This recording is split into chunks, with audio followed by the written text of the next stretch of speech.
Bonsoir et bienvenue sur D8 dans Voyage au bout de la nuit. Cette nuit, je continue la lecture du Capitaine Fracasse de Théophile Gautier. Il y a de l'amour, des comédiens, de la terreur, des épées, pas encore, mais je crois qu'il va y en avoir. Voilà, et bien vous pouvez réagir sur Facebook et sur Twitter, comme d'habitude avec le hashtag VBN. Voilà. Alors... Le pédant dormait à poings fermés, le nez sur la table, en face du tyran qui ronflait comme un tuyau d'orgue et grommelait en rêvant quelques hémistiches d'alexandrin. Le matamor, la tête appuyée sur le rebord d'un fauteuil et les pieds allongés sur les chenets, s'était roulé dans sa cape grise et ressemblait à un hareng dans du papier. Pour ne pas déranger sa frisure, Léandre tenait sa tête droite et dormait tout d'une pièce. Sigognac s'était campé dans un fauteuil resté vacant, mais les événements de la soirée l'avaient trop agité pour qu'il pût s'assoupir. Deux jeunes femmes ne font pas ainsi irruption dans la vie d'un jeune homme sans la troubler, surtout lorsque ce jeune homme a vécu jusque-là triste, chaste, isolé, sevré de tous les plaisirs de son âge par cette dure marâtre qu'on appelle la misère. On dira qu'il n'est pas vraisemblable qu'un garçon de 20 ans ait vécu sans amourette, mais Sigognac était fier, et ne pouvant se présenter avec l'équipage assorti à son rang et à son nom, il restait chez lui. Ses parents, dont il eût pu réclamer les services sans honte, étaient morts. Il s'enfonçait tous les jours plus profondément dans la retraite et l'oubli. Il avait bien quelquefois, pendant ses promenades solitaires, rencontré Yolande 2 fois, montée sur sa blanche acnée qui courait le cerf en compagnie de son père et de jeunes seigneurs. Cette étincelante vision passait bien souvent dans ses rêves. Mais quel rapport pouvait jamais exister entre la belle et riche châtelaine et lui, pauvre hobereau ruiné et mal en point? Loin de chercher à être remarqué d'elle, il s'était, lors de ces rencontres, effacé le plus qu'il avait pu, ne voulant pas donner à rire par son feutre bossué et piteux, son plumet mangé des rats, ses habits passés et trop larges, son vieux bidet pacifique, plus propre à servir de monture à un curé de campagne qu'à un gentilhomme. Car rien n'est plus triste pour un cœur bien situé que de paraître ridicule à ceux qui l'aiment. Et il s'était fait, pour étouffer cette passion naissante, tous les froids raisonnements qu'inspire la pauvreté. Qu'avait-il réussi? C'est ce que nous ne pouvons dire.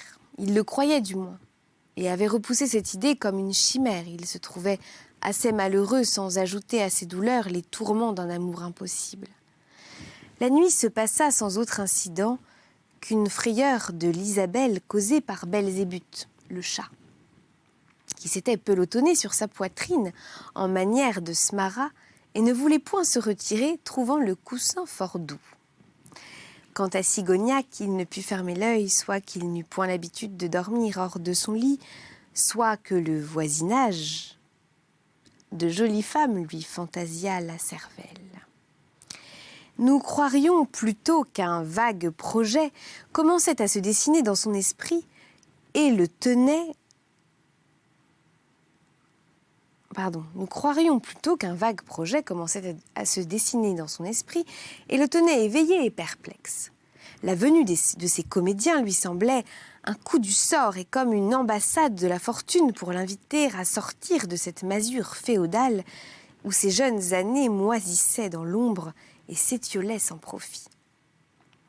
Le jour commençait à se lever et déjà des lueurs bleuâtres filtrant par les vitres à mailles de plomb faisaient paraître la lumière des lampes près de s'éteindre d'un jaune livide et malade. Les visages des dormeurs s'éclaircissaient bizarrement à ce double reflet et se découpaient en 2 tranches de couleurs différentes, comme les surcoats du Moyen-Âge. Le Léandre prenait des tons de cierge jaunis et ressemblait à ces Saint-Jean de cire, emperruqués de soie et dont le phare est tombé malgré la montre de verre.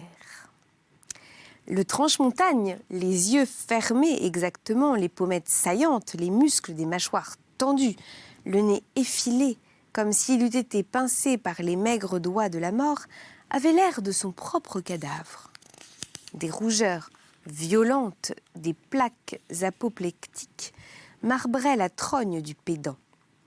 Les rubis de son nez s'étaient changés en améthyste et sur ses lèvres épaisses s'épanouissait la fleur bleue du vin.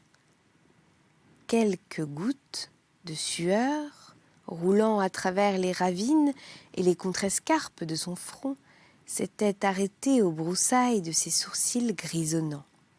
Les joues molles pendaient flasquement. L'hébétation d'un sommeil lourd rendait hideuse cette face qui, éveillée et vivifiée par l'esprit, paraissait joviale. Incliné ainsi sur le bord de la table, le pédant faisait l'effet d'un vieil éguipant, crevé de débauche au revers d'un fossé à la suite d'une bacchanale. Le tyran se maintenait assez bien avec sa figure blafarde et sa barbe de crin noir. Sa tête d'Hercule, bonasse et de bourreau paterne, ne pouvait guère changer. La soubrette supportait aussi passablement la visite indiscrète du jour. Elle n'était point trop défaite. Ses yeux cerclés d'une meurtrissure un peu plus brune, ses joues martelées de quelques marbrures violâtres, trahissaient seules la fatigue d'une nuit mal dormie. Un lubrique rayon de soleil, se glissant à travers les bouteilles vides, les verres à demi pleins et les victuailles effondrées, allait caresser le menton et la bouche de la jeune fille comme un faune qui agace une nymphe endormie.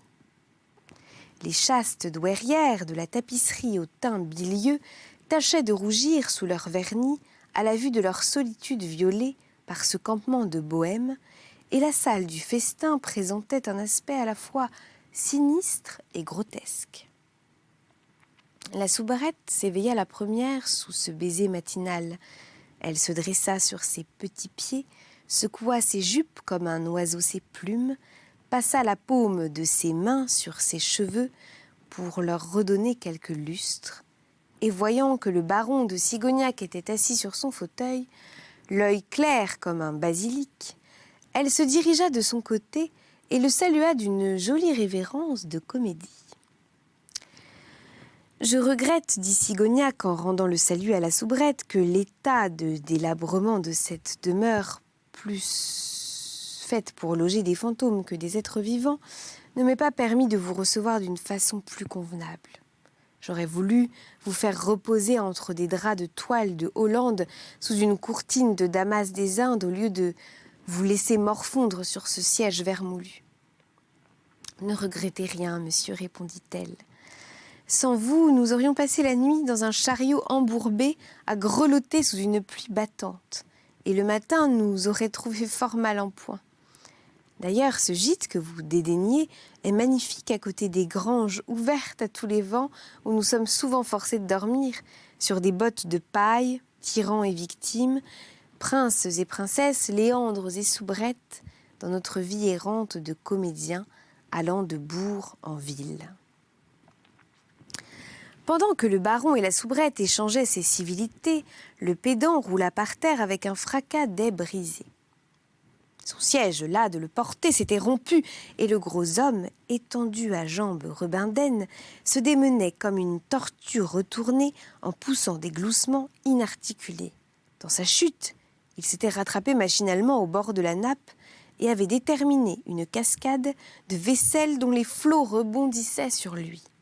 Ce fracas éveilla en sursaut toute la compagnie. Le tyran, après s'être étiré les bras et frotté les yeux, tendit une main secourable au vieux comique et le remit en pied. « Un pareil accident n'arriverait pas au matamor, dit l'Hérode avec une sorte de grognement caverneux qui lui servait de rire. Il tomberait dans une toile d'araignée sans la rompre. C'est vrai, répliqua l'acteur, ainsi interpellé, en dépliant ses longs membres articulés comme des pattes de faucheux. Tout le monde n'a pas l'avantage d'être un polyphème, un cacus, une montagne de chair et d'os comme toi, ni un sac à vin, un tonneau à 2 pieds comme Blasius.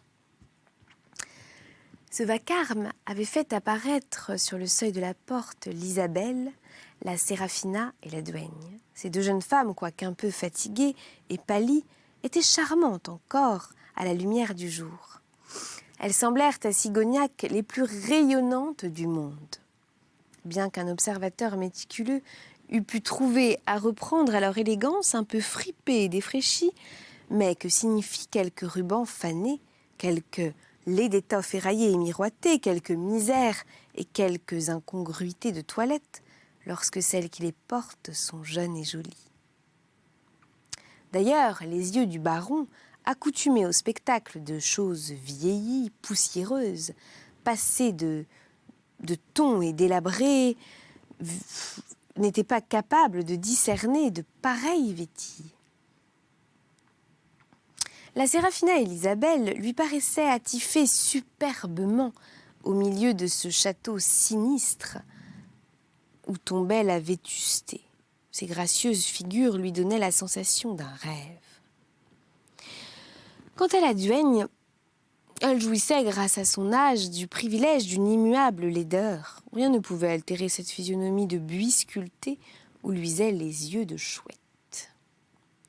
Le soleil ou les bougies lui étaient indifférentes.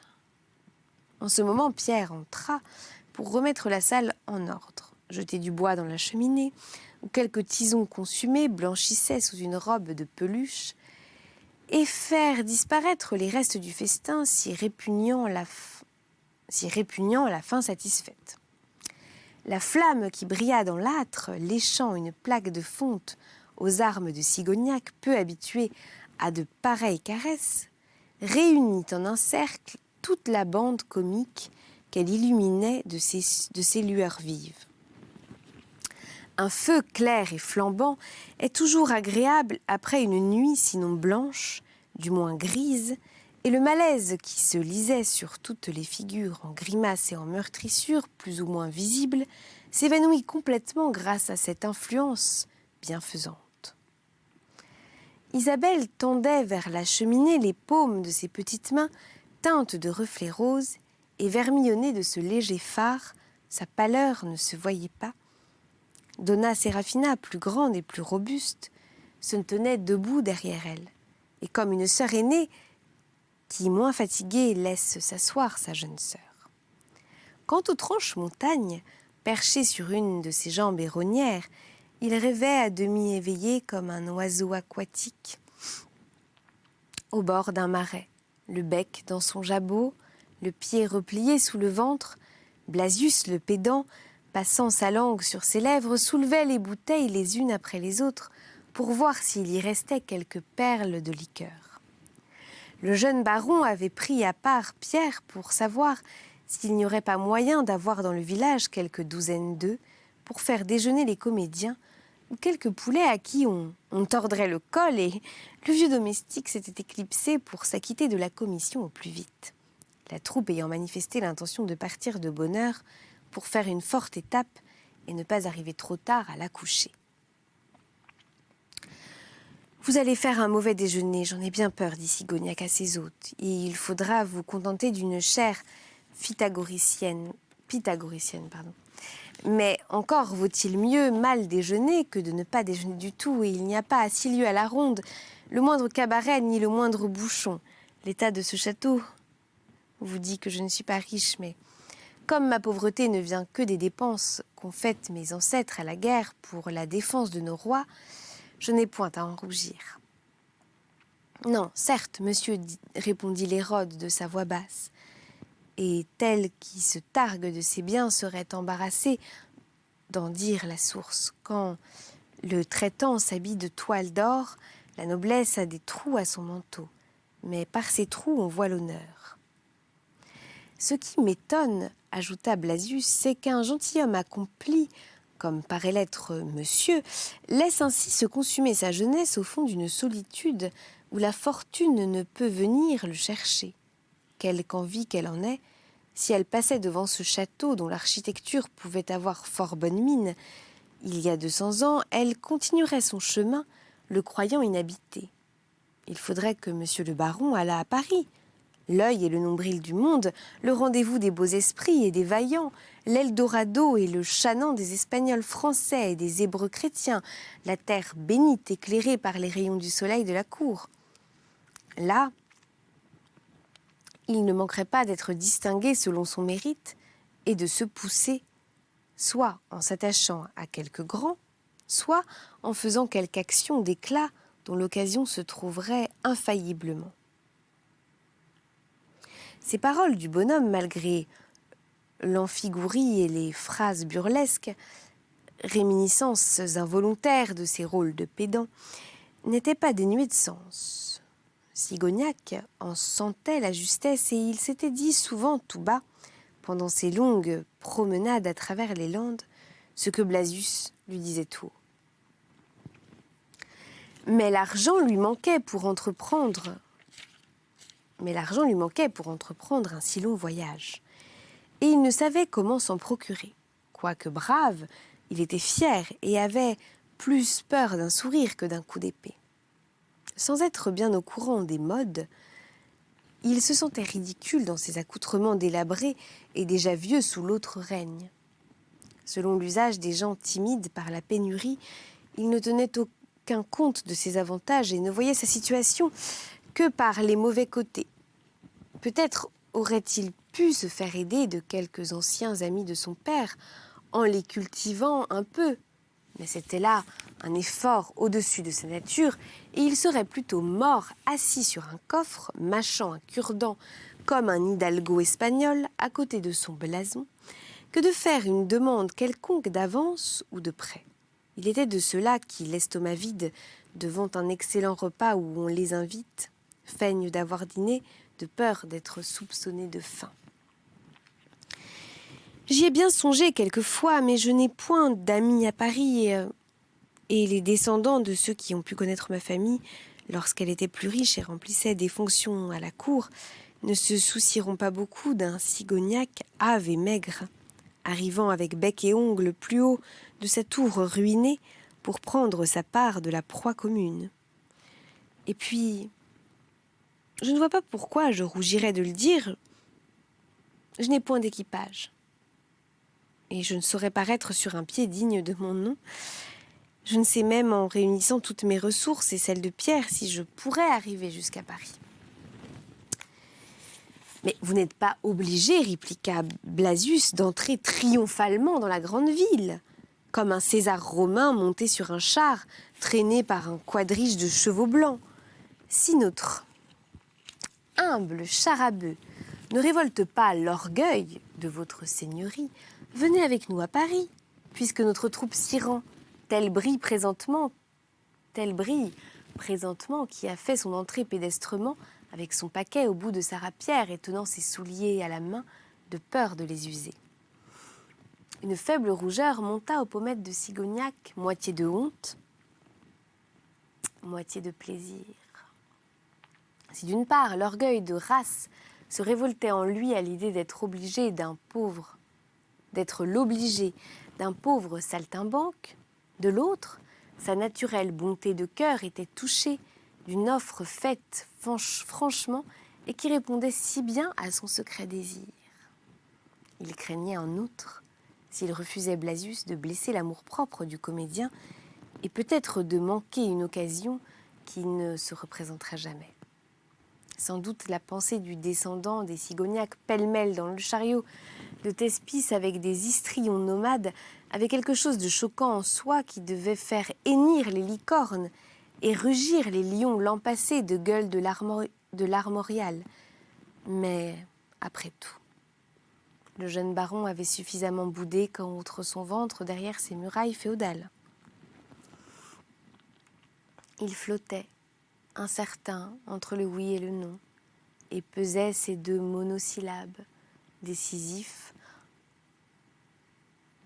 dans la balance de la réflexion, lorsque Isabelle, s'avançant d'un air gracieux et se plaçant devant le baron et Blasius, dit cette phrase qui mit fin aux incertitudes du jeune homme. Notre poète, ayant fait un héritage, nous a quittés. Monsieur le baron pourrait le remplacer, car j'ai trouvé, sans le vouloir, en ouvrant un ronsard qui était sur la table près de son lit, un sonnet surchargé de ratures qui doit être de sa composition. Il ajusterait nos rôles, ferait les coupures et les additions nécessaires, et au besoin écrirait une pièce sur l'idée qu'on lui donnerait. J'ai précisément un canevas italien où se trouverait un joli rôle pour moi, si quelqu'un voulait donner du tour à la chose. En disant cela, l'Isabelle jetait au baron un regard si doux, si pénétrant, que Sigognac n'y put résister. L'arrivée de Pierre apportant une forte omelette au lard et un quartier assez respectable de jambon interrompit ses propos.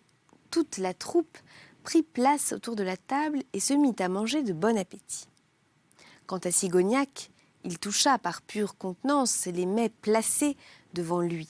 Sa sobriété habituelle n'était pas capable de repas si rapprochés, et d'ailleurs il avait l'esprit préoccupé de plusieurs façons. Le repas terminé, pendant que le bouvier tournait les courroies du joug autour des cornes de ses bœufs, Isabelle et Séraphine eurent la fantaisie de descendre au jardin qu'on apercevait de la cour. « J'ai peur, dit Sigognac, en leur offrant la main pour franchir les marches décelées et moussues, que vous ne laissiez quelques morceaux de votre robe aux griffes des ronces, car si l'on dit qu'il n'y a pas de roses sans épines, il y a en revanche des épines sans roses. » Le jeune baron disait cela de ce ton d'ironie mélancolique qui lui était ordinaire lorsqu'il faisait allusion à sa pauvreté.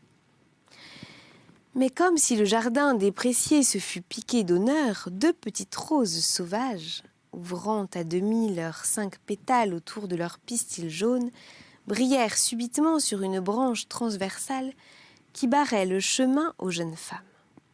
Sigognac les cueillit et les offrit galamment à Isabelle et à la Séraphine, en disant « Je ne croyais pas mon parterre si fleuri que ça. Il n'y pousse que de mauvaises herbes, et l'on n'y peut faire que des bouquets d'orties et de ciguës. C'est vous qui avez fait éclore ces 2 fleurettes, comme un sourire sur la désolation, comme une poésie parmi les ruines. » Isabelle mit précieusement l'églantine dans son corsage, et en jetant au jeune homme un long regard de remerciement qui prouvait le prix qu'elle attachait à ce pauvre régal. Séraphine, mâchant la tige de la fleur, la tenait à sa bouche, comme pour en faire lutter le rose pâle avec l'incarnat de ses lèvres. On alla ainsi jusqu'à la statue mythologique dont le fantôme se dessinait au bout de l'allée. Sigognac, écartant les frondaisons qui auraient pu fouetter au passage la figure des visiteurs. La jeune ingénue regardait avec une sorte d'intérêt attendri ce jardin en friche, si bien en harmonie avec ce château en ruine. Elle songeait aux tristes heures que Sigognac avait dû compter dans ce séjour de l'ennui, de la misère et de la solitude, le front appuyé contre la vitre, les yeux fixés sur le chemin désert, sans autre compagnie qu'un chien blanc et qu'un chat noir.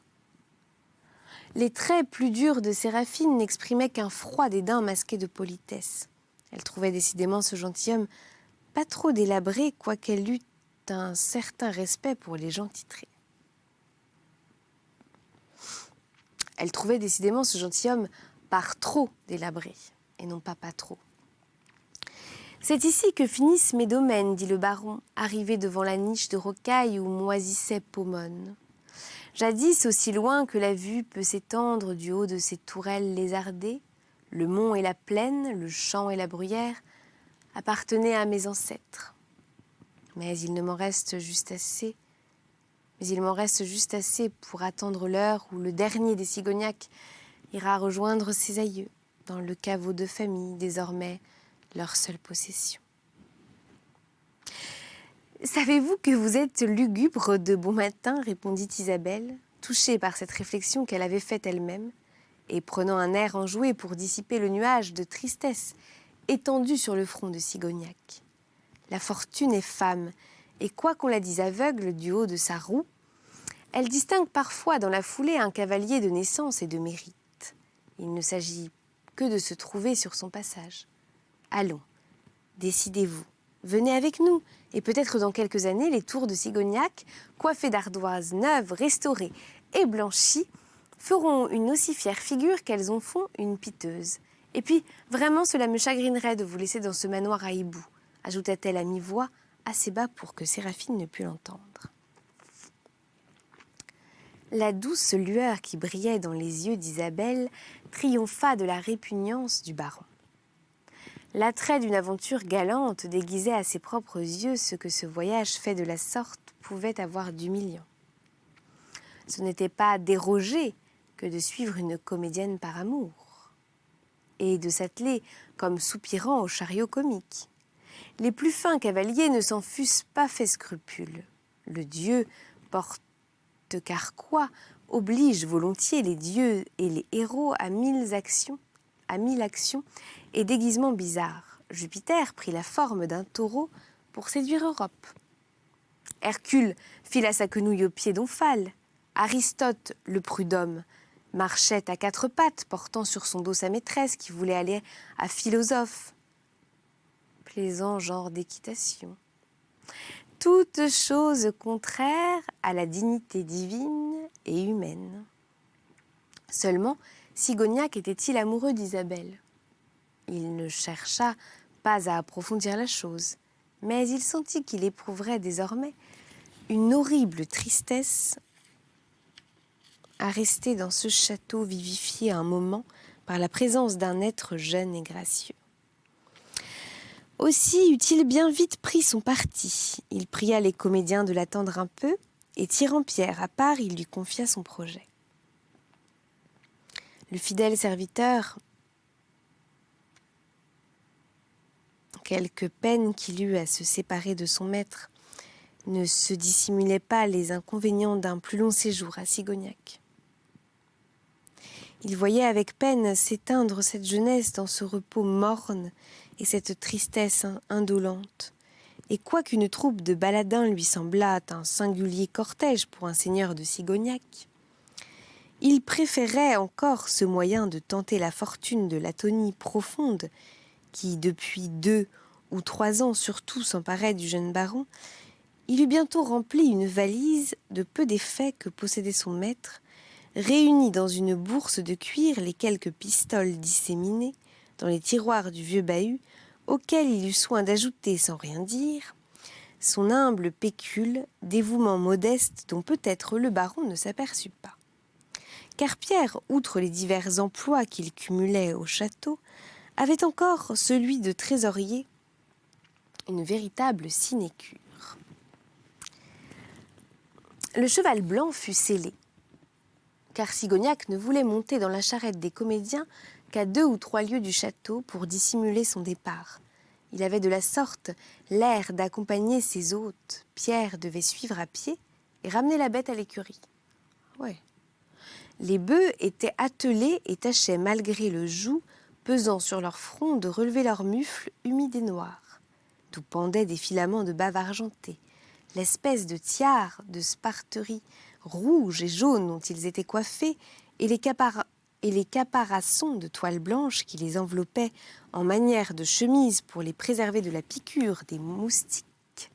Pas du tout des mouches.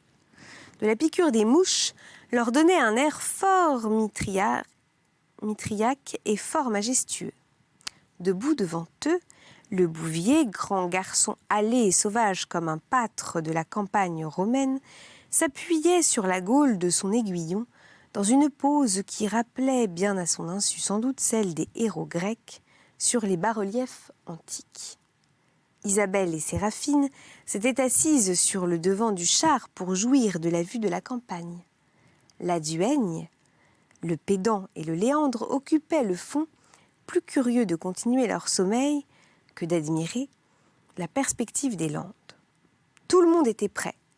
Le bouvier toucha ces bêtes qui baissèrent la tête, s'arc-boutèrent sur leurs jambes, torses, et se précipitèrent en avant.